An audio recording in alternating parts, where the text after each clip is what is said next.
mendengarkan podcast ini.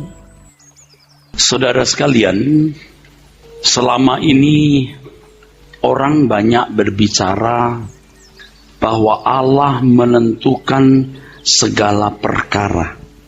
Allah menentukan segala perkara.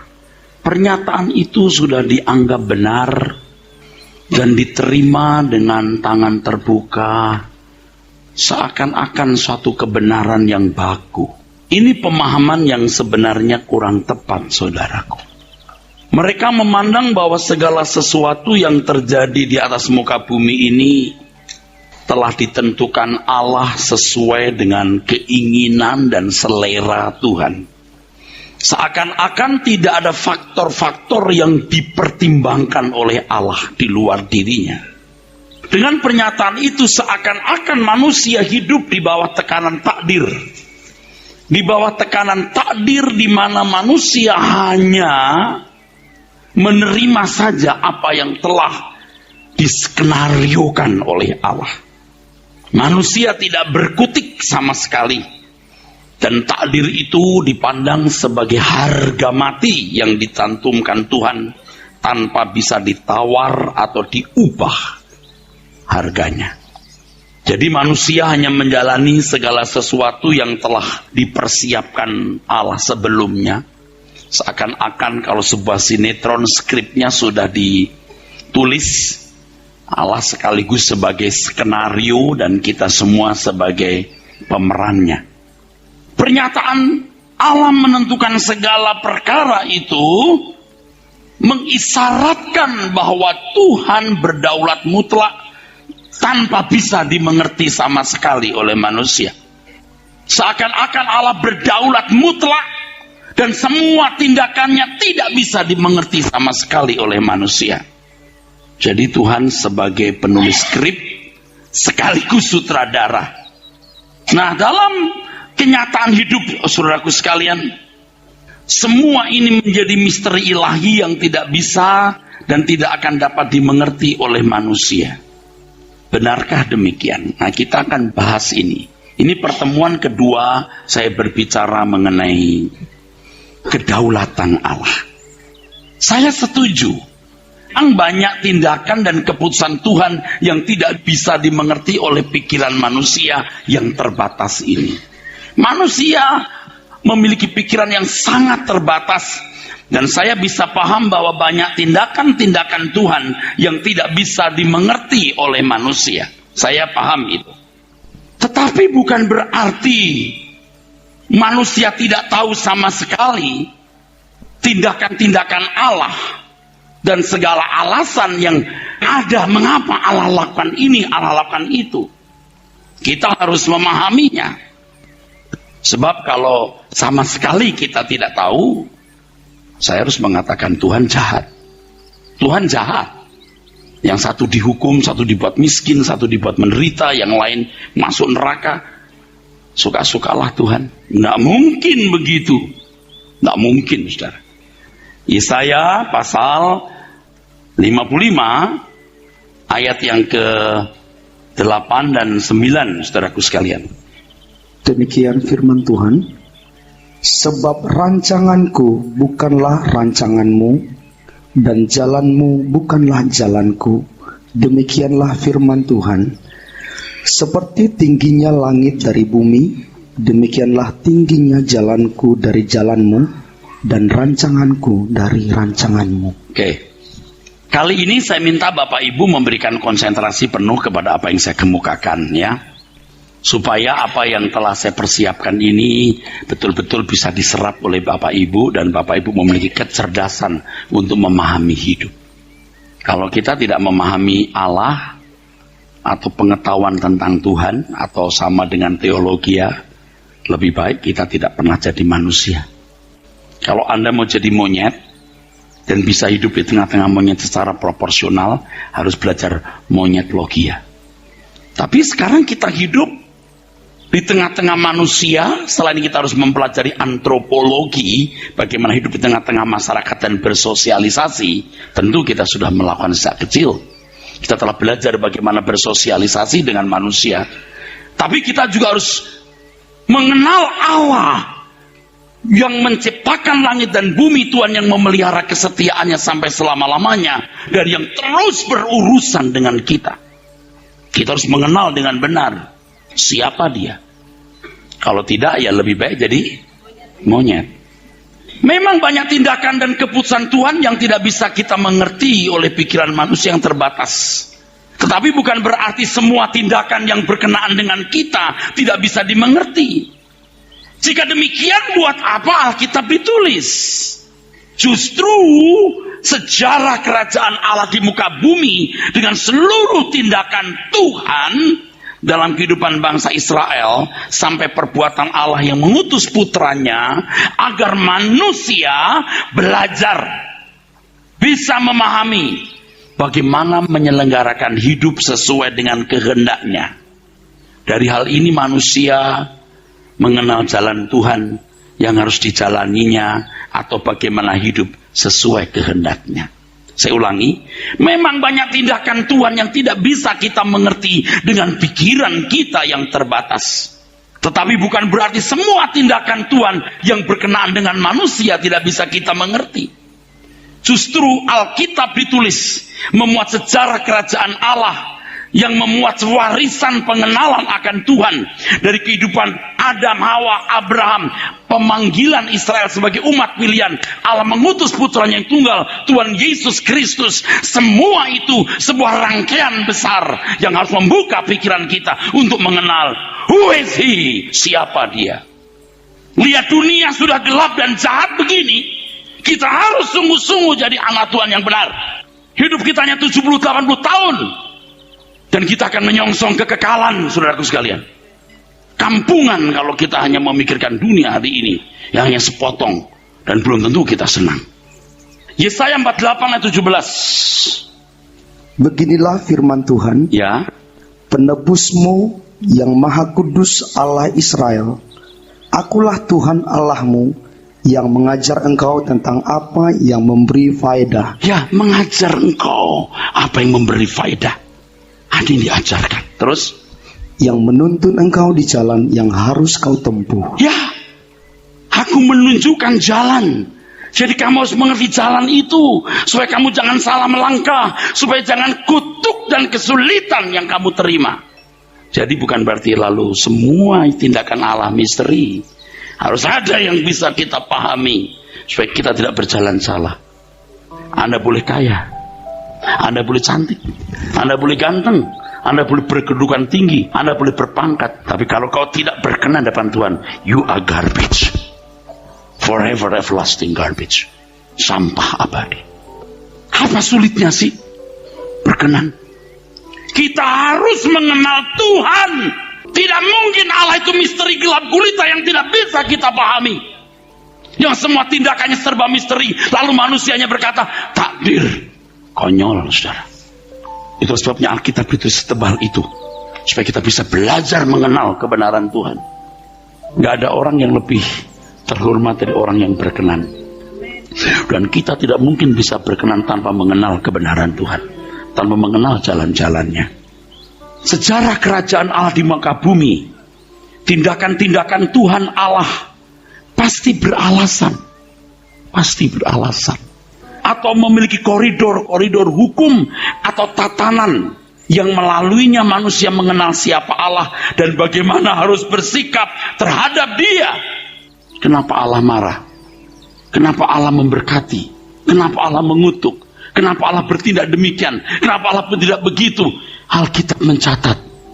So we have to know the truth. Kita harus tahu kebenaran. Nggak boleh kita berkata, oh semua itu takdir. Enggak, ingat itu. Jangan kalau misalnya kita nggak lulus sekolah, nggak lulus nak, ya pap, ya om, kenapa lulus? Takdir om. Enggak, kamu yang menentukan hasil sekolahmu nak. Lalu saya sudah sering berkata, sudah suratan takdir, punya jodoh seperti ini. Kenapa kau pilih Jambrong? Kenapa nggak pilih David? Saudara harus mengerti. Jangan dikit takdir, tabrakan takdir. Semalam suntuk kamu nonton bola, kamu ngantuk, nggak bisa bilang takdir. Nanti kalau miskin, saya miskin bang, takdir orang tua saya miskin, saya nggak bisa sekolah. Banyak anak orang miskin tidak sekolah kaya. Nanti kalau sudah begitu, nanti pendeta bilang gini, siapa yang mau sukses saya doakan. Kutu-kutu kemiskinan cabut. Enak aja lu kayak cabut bulu ayam. Nggak boleh main gitu, cabut kutu kemiskinan, cabut kutu kebangkrutan, nggak bakal bangkrut. Kalau dia nggak bisa mengelola atau tidak mengelola perusahaan dengan baik, bangkrut. Coba cabut aja loh. Nah, takdir Pak nggak punya rumah. Kamu dulu boros, punya uang kamu hambur-hamburkan. Kalau kamu hebat, kamu bisa punya rumah, tahu?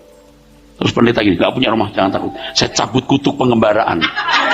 Kutuk si buta gua hantu. Itu loh dibodohin sama orang-orang begitu. Jangan, hematlah, bisa beli rumah. Nah, jangan boros, kerja keras. Di perusahaan kalau kerja, jangan suka berantem, mengalah. Taatlah kepada atasanmu, setialah kepada atasanmu. Alkitab mengatakan jangan hanya kepada yang baik, atasanmu yang jahat pun kamu harus taati. Karena dari situ kamu mendapat gaji. Jangan diem-diem nyolong, diem-diem ngomongin jelek atasanmu. Makan dari dia. Kalau orang Kristen begitu, awas loh. Tapi dia jahat banget, Mak. Tapi kamu kerja sama dia, itu resikonya. Kalau nggak suka, ayo keluar. Jangan ngomong-ngomongin dia. Saya sudah ajarkan yang begini-begini. Perempuan nggak nikah, udah takdir, belum tentu. Belum tentu. Mungkin Tuhan menentukan kamu nggak nikah, 1. 2, kamu galak, judes. Nggak ada orang mau sama orang judes. Baru lihat mukanya, aduh. Gua kawin sama wanita begini, TBC gua 3 tahun. Laki-laki nggak laku kawin lalu berkata, saya memang takdir. Nanti dulu, gigimu kuning-kuning, bau ketekmu begitu, mana perempuan mau? Kamu nganggur lagi. Paham nggak maksudnya? Yang keren, punya kerjaan. Begini loh saudara, kalau Anda keren, punya kerjaan, itu juga, aduh saudaraku, lalat pun nempel. Sama kalau perempuan tenang, biar wajahnya nggak secantik Li Jingxi atau Li Zuling, jauh dari Chung Chuhung. Tapi kalau penampilannya menarik, lembut, orang, Anda punya pesona, inner beauty-nya ada pesona. Iya, Anda nggak usah obral. Di mana mah sale, midnight sale, malu-maluin aja loh. Dan jangan murahan gitu loh. Makin murahan makin nek lagi-lagi. Yuk tenang aja, belum dapat jodoh, tenang aja. Kiri kanan kulihat saja banyak pohon cemara.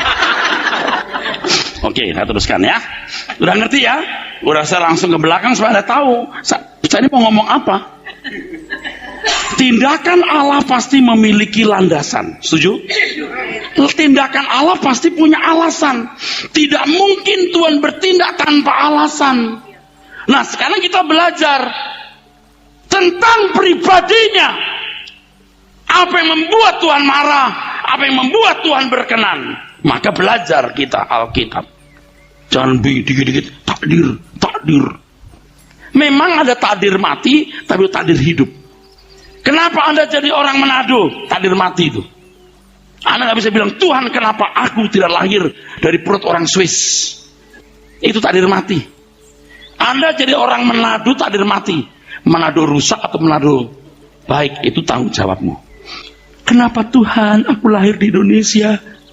Ya mau lahir di mana? Jepang. Itu takdir mati. Tapi Anda jadi orang Indonesia yang sukses atau orang Indonesia yang rusak, tergantung Anda. Jadi Allah menentukan segala perkara.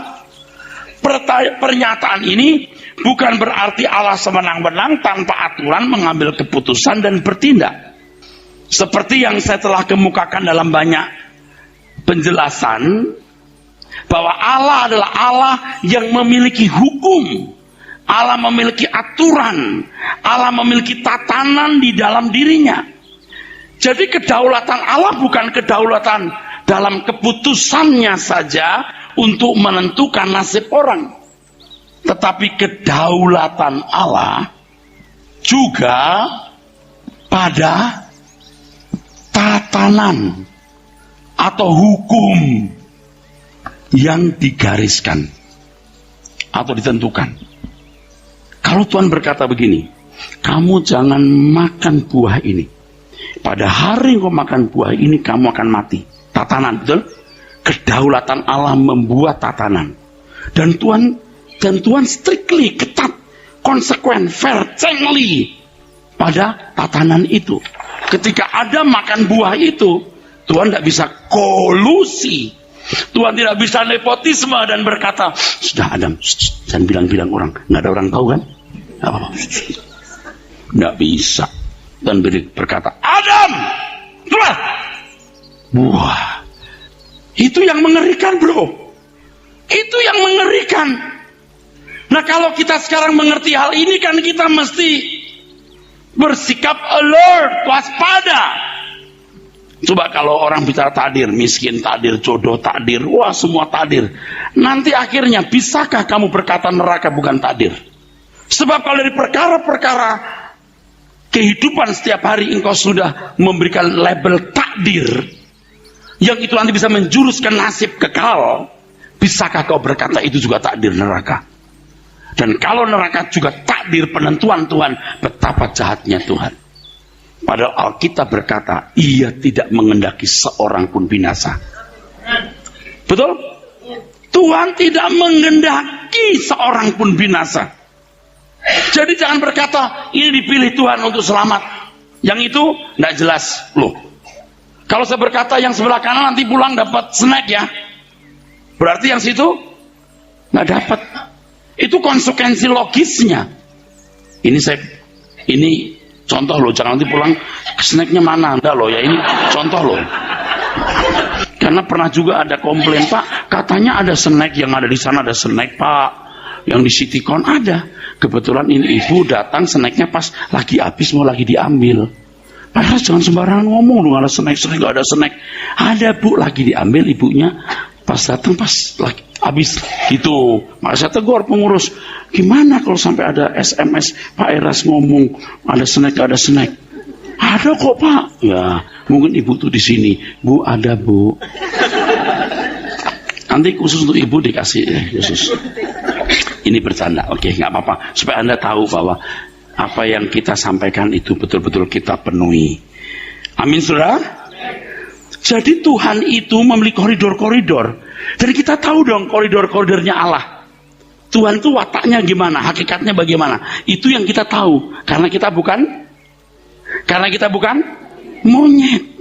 Kita manusia yang menentukan nasibnya sesuai dengan hukum tatanan yang Tuhan gariskan. Tindakan Allah juga didasarkan pada reaksi atau respon manusia terhadap hukum dan pribadinya. Tindakan Allah kepada Pak Pantas itu juga tergantung dari reaksi Bapak, respon Bapak terhadap hukum Tuhan dan pribadi Tuhan. Makanya bereaksilah dengan baik, betul? Bereaksilah dengan baik. Belajarlah dari Alkitab bagaimana orang-orang yang bereaksi dengan baik dan menjadi kekasih Tuhan. Dan jangan contoh orang-orang yang bereaksi salah sehingga tidak mendapatkan apa yang baik dari Tuhan. Amin. Maka belajar Alkitab. Seperti misalnya saudara minta supaya diberkati Tuhan, Pak Pendeta tolong doakan. Terus saya dengan gampang begini, dengan gampang saya berkata, tenang, tenang, saya doakan, tenang, saya sakti, saya dekat sekali sama Tuhan. Tadi pagi baru makan pagi saya. Tenang, tenang, kau kudoakan, semua beres. Itu jahat loh, jahat loh. Doa saya tidak bisa merubah nasibmu loh, tergantung reaksi dan responmu terhadap Tuhan dan hukumnya loh. Ini kadang-kadang kita tuh gampang berkata, apa masalahmu? Saya doakan, saya cabut problemmu, saya lepaskan berkat. Emang yang punya berkat siapa? Yang punya berkat itu Tuhan. Dan orang bisa diberkati atau dikutuk tergantung keputusan orang itu. Itulah sebabnya kita harus takut akan Tuhan. Nah, kalau dikesankan, diisyaratkan dengan jelas dan kuat bahwa nasib jemaat bisa dipengaruhi oleh doa pendeta, oleh bujukan pendeta. Tuhan bisa dibujuk sama pendeta. Kesannya bahwa pendeta itu bisa membujuk Tuhan. Waduh, saudara, rusak. Dan tidak boleh dilakukan dan tidak boleh terjadi. Amin. Tuhan tidak bisa dibujuk. Dan saya tidak mau membujuk Tuhan. Karena Tuhan punya integritas. Tuhan punya integritas. Seperti yang pernah saya berikan ilustrasi, misalnya saya kenal Menteri A.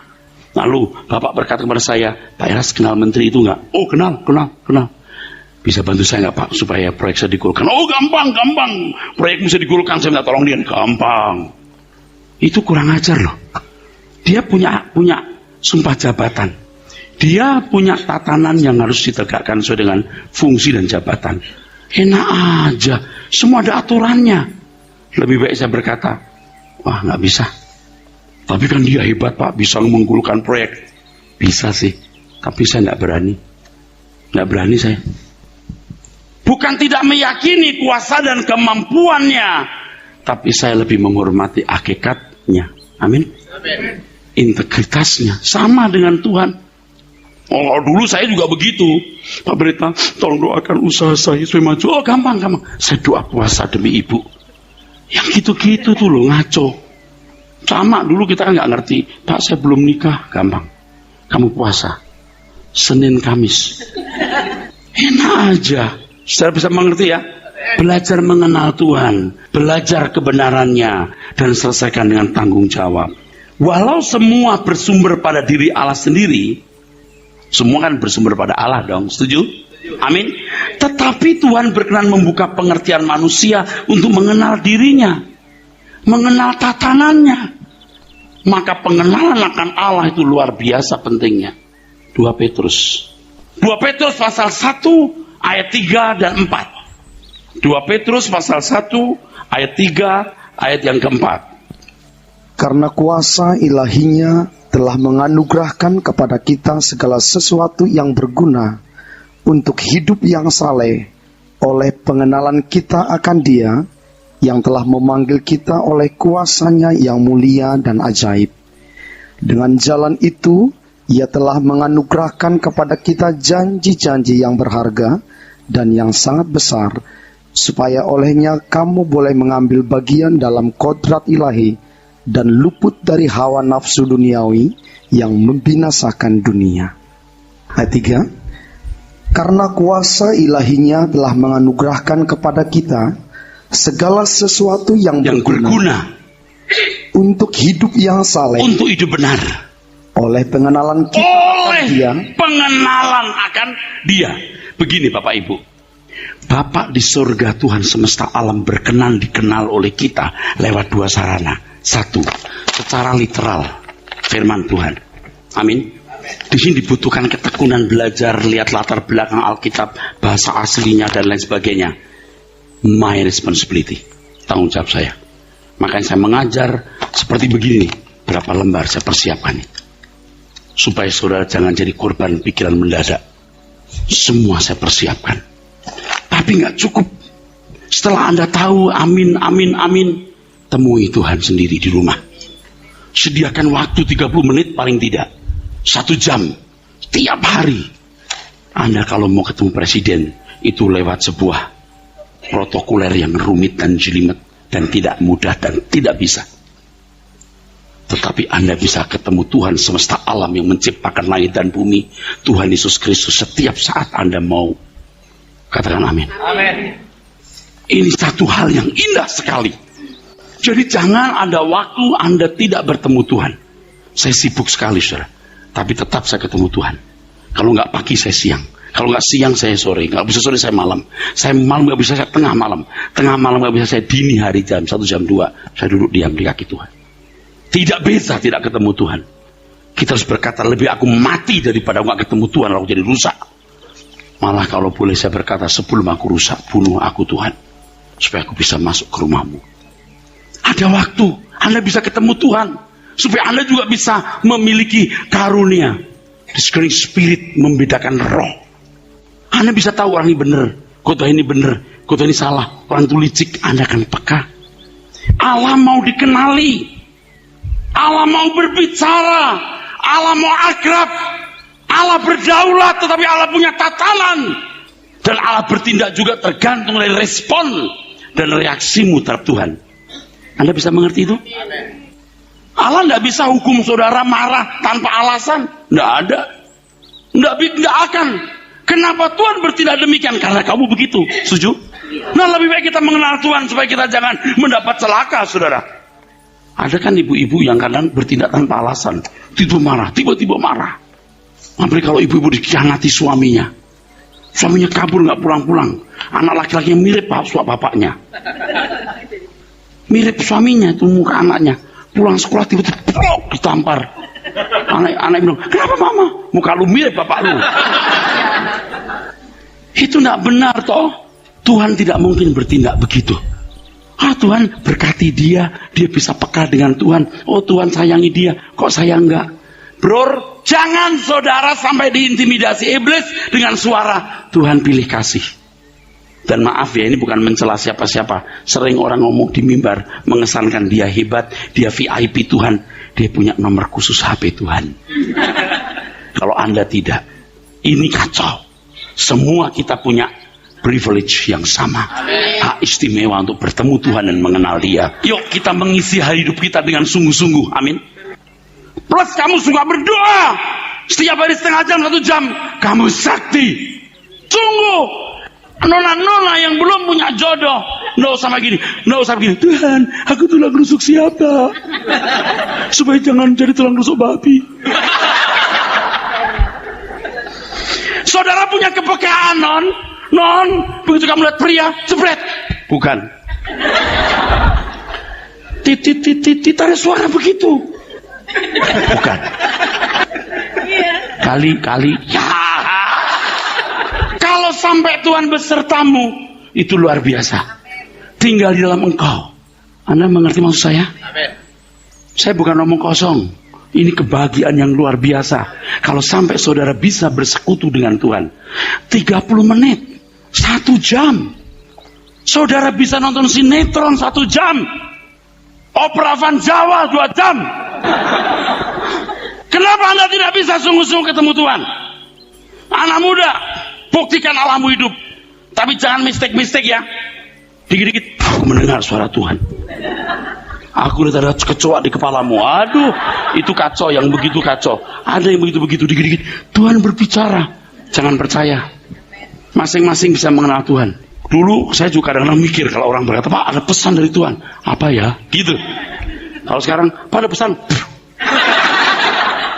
Nggak usah Tuhan bisa lewat kau. Aku sudah bisa dengar suara Tuhan sendiri. Kecuali aku bandel seperti Imam Eli, aku akan mendengar suara Tuhan. Tetapi kalau aku mencari Tuhan, dia pasti berbicara padaku. Saudara nggak usah cari-cari itu loh, yang nabi-nabi itu loh. Biar dinubuatkan.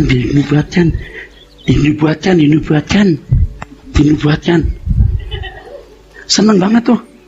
Nggak usah banyak bohongnya itu. Anda langsung ketemu Tuhan. Andai Anda tidak tahu apa yang akan terjadi, andai tidak tahu, don't worry. Amin.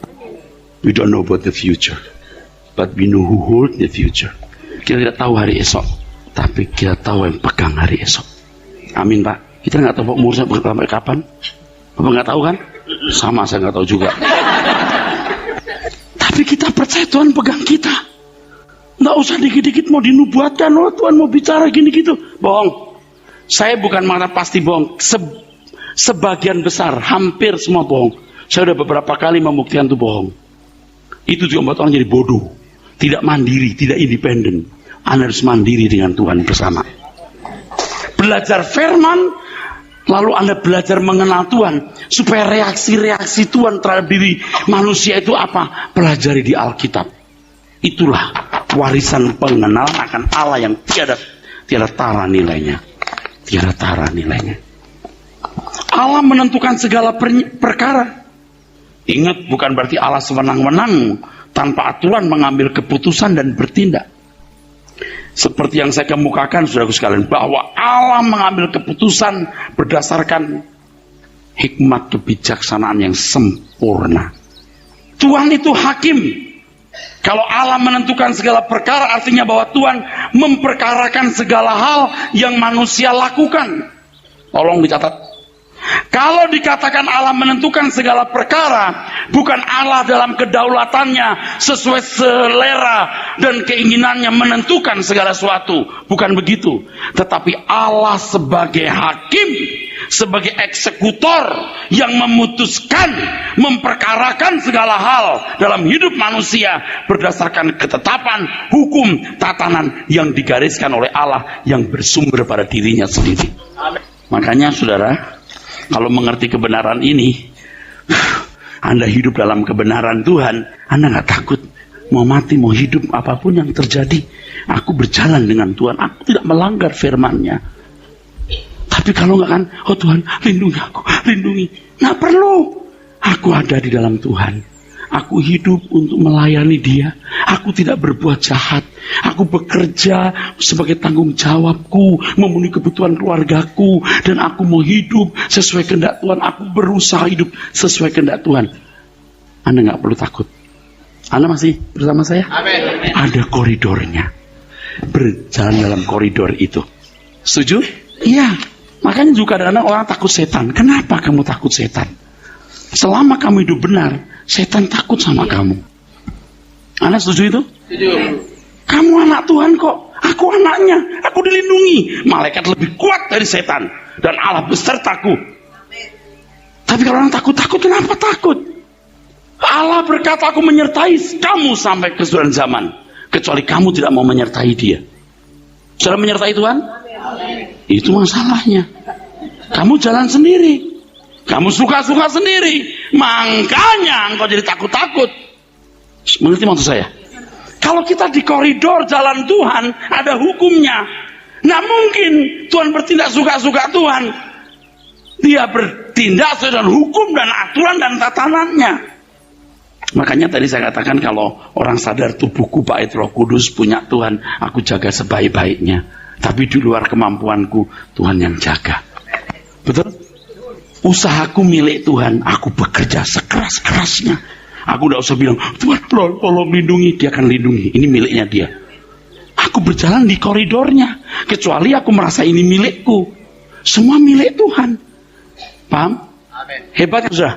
Hebat. Makanya kalau ada anak muda di sini, kalau tidur takut berpikir begini, malaikat di sini. Lu muncul gua tabok. Kita berjalan di koridor kita, kecuali Anda hidup tidak benar. Itu. Kalau Anda anak Tuhan, Anda ngusir setan pun berkuasa dalam nama Yesus. Keluar. Tapi kalau Anda sudah rusak pikirannya, yang bisa ngusir itu hanya pendeta. Tuh, udah salah kan? Mana ada ayatnya? Kita tuh sering itu rusak gara-gara kita itu punya konsep yang salah. Saya juga punya persoalan ketika ngusir setan, kenapa nggak keluar-keluar ya? Ada apa ya? Aku juga mesti bertanya. Aku di luar koridor Tuhan ini, bener, sombong. Ngusir setan keluar. Yang lain keluar, nggak keluar. Kenapa? Yang dua tadi kamu sombong. Yang ini lu rendah hati dulu. Biar lu tahu, gua yang ngelepasin, bukan kamu. Ya Tuhan, ampuni saya Tuhan. Nah itu. Yang begitu-begitu saya alami saudara. Saya alami. Bukan Tuhan berkali-kali saudaraku. Berkali-kali waktu muda kakar. Wah orang nangis-nangis. Lalu satu ketika saya khotbah, nggak ada yang bertobat. Saya tantang maju ke depan, nggak ada yang maju. Saya tantang terus nggak ada yang maju. Akhirnya ketua panitia yang maju. Betul. Sama istrinya. Waduh saya malu bener. Kenapa? Sombong. Kalau kamu di koridormu, aku akan menyertai. Kalau kita melihat Alkitab, memang mengesankan Tuhan itu menentukan segala perkara dalam kedaulatannya tanpa bisa dimengerti. Seakan-akan itu ada hal seperti itu. Seperti misalnya di Lukas, ya. Allah menurunkan orang-orang yang berkuasa dari tatanya dan meninggikan orang-orang yang rendah. Ya. Misalnya begitu. Lalu Amsal 10 ayat 22. Teks yang lain. Berkat Tuhanlah yang menjadikan kaya, susah payah tidak akan menambahinya. Itu kan ayat-ayat terkenal kan saudaraku? Betul? Lalu seakan-akan dari ayat-ayat itu dikesankan Tuhan itu pokoknya Tuhan kalau mau menurunkan siapa, Tuhan turunkan. Kalau Tuhan nggak turunkan ya Tuhan nggak. Kesannya seakan-akan begitu. Padahal maksud firman Tuhan itu tidaklah demikian saudaraku. Coba Lukas pasal 1 ayat 52 tadi. Ini satu contoh dulu saudara.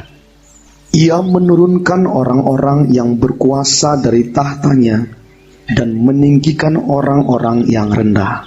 Iya. Coba kalau dilihat sekilas kira-kira sudah bisa bayangkan apa kalau sekilas. Ulangi Pak pembacaannya Pak. Ia menurunkan orang-orang yang berkuasa dari tahtanya dan meninggikan orang-orang yang rendah. Akhirnya kita itu terkesan begini. Kita mau baik-baik sama Tuhan agar ditinggikan baik-baik. Masalahnya bagaimana baik-baiknya itu? Halo? Anda masih perhatikan saya? Amin? Ulangi Pak. Ia menurunkan orang-orang yang berkuasa dari tahtanya, Ya. dan meninggikan orang-orang yang rendah. Bukan Tuhan itu karena perasaan sentimental, perasaan sentimen, like and dislike. Semua ada koridor, semua ada tatanan, ada hukumnya. Kenapa Tuhan turunkan? Mengapa Tuhan naikkan? Tuhan turunkan Saul nggak nurut. Tuhan angkat Daud karena Daud punya hati yang berkenan. Setuju? Amin. Lah iya saudara, bukan begini. Gue lagi gak seneng nih sama Saul. Turun gue ganti. Nggak ada begitu, ada alasannya kenapa Tuhan turunkan, kenapa Daud dinaikkan, bro. Betul? Harus ada. Semua itu ada catatannya. Tapi itu Pak, Yakub jadi diberkati kain. Esau diturunkan. Esau tidak mendapatkan hak kesulungan. Yakub dapat. Itu Allah udah kasih tahu sebelumnya. Saudara, kan gara-garanya ditanya sama Ishak sama Tuhan, ini kenapa bayi dalam kandungan kau pada tolak menolak ini? Kalau nggak tanya juga dikasih tahu. Begini, nanti kakak adiknya lebih besar. Padahal zaman dulu kakak harus lebih besar supaya bisa diterima fakta itu. Kan Tuhan Maha tahu, bro. Betul? Kalau Tuhan kasih begitu istimewa untuk memberitahu, jangan jadi ukuran. Nubuat bukan ketetapan. Ini penting. Nubuat bukan ketetapan, tidak sama dengan ketetapan. Nubuat bukan ketetapan. Yang memang suatu hari kemudian Yakub, Esau itu kan kurang ajar. Dia kawin dengan wanita di sekitar itu, orang-orang Kanaan suka-suka sendiri. Kan nakal, emang jahat itu pria. Dan ceroboh, saudara. Udah ketahuan itu gaya cerobohnya itu. Dia pulang dari berburu, capek, dia cium bau. Kok enak ya bau, apa ya? Yakub bikin kacang merah. Kasih Kop. Ya tapi gini aja bang, kalau you makan kacang merah saya, abang jadi adik saya mau nggak? Oh nggak apa-apa, aku juga akan mati. Betul nggak? Aku juga mau akan mati katanya. Ambil aja. Coba. Giliran minta Ishak, papa minta hak kesulungan berkat. Papanya bilang, sudah kuberikan kepada adikmu. Tuh, watak kayak begitu, betul nggak? Watak kayak begitu mau menjadi ahli waris nenek moyang Mesias, nggak bisa, bro. Tuhan tuh pasti punya alasan. Firaun dikeraskan hatinya. Tuhan memang lagi suka ngerasin Firaun. Bro, nggak ada orang baik mendadak, jahat mendadak, betul? Firaun sampai dikeraskan karena memang dia sudah jahat. Dia tidak akan melepaskan bangsa Israel. Tahu dong wataknya Firaun. Coba kalau Anda lihat cerita itu keluarnya bangsa Israel. Seketika dia berkata, ya udah bawa keluar. Besoknya nggak jadi deh. Ngerti nggak orang model begitu? Maka dibantai anaknya yang paling sulung, pewaris tahtanya. Baru dia nangis kekejer, nangis Bombay. Lalu ya deh pergi deh. Udah pergi nih, pergi deh berbakti. Udah pergi, dipanggil panglimanya. Siapkan tentara, bunuh semua. Edan nggak itu orang? Emang orang edan itu? Gak bisa Tuhan main kerasin hatinya tanpa ada alasan. Anda mau diberkati jadi kekasih Tuhan atau Anda mau dikutuk jadi musuh Allah, tergantung sudah punya keputusan. Nah sekarang kalau tahu begini, takutlah akan Tuhan dan jangan sembarangan hidup. Jadi kedaulatan Allah itu bukan harga mati. Seakan-akan Allah sewenang-wenang dalam bertindak. Tapi Allah bertindak sesuai dengan hukum yang ada dalam dirinya dan reaksi respon orang terhadap diri Allah. Iya dong, sebab Allah itu Allah. I am the law, aku hukumnya. Ikuti aturanku, bukan ikuti aturanmu.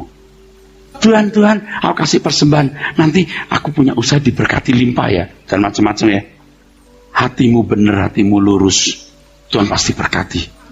Amsal pasal 10. Ini karena sering ayatnya keluar, sering dinyanyikan, sering diucapkan. Jadi saya mau baca ayat ini, saudaraku, supaya saudara memiliki pengertian yang jelas, ya.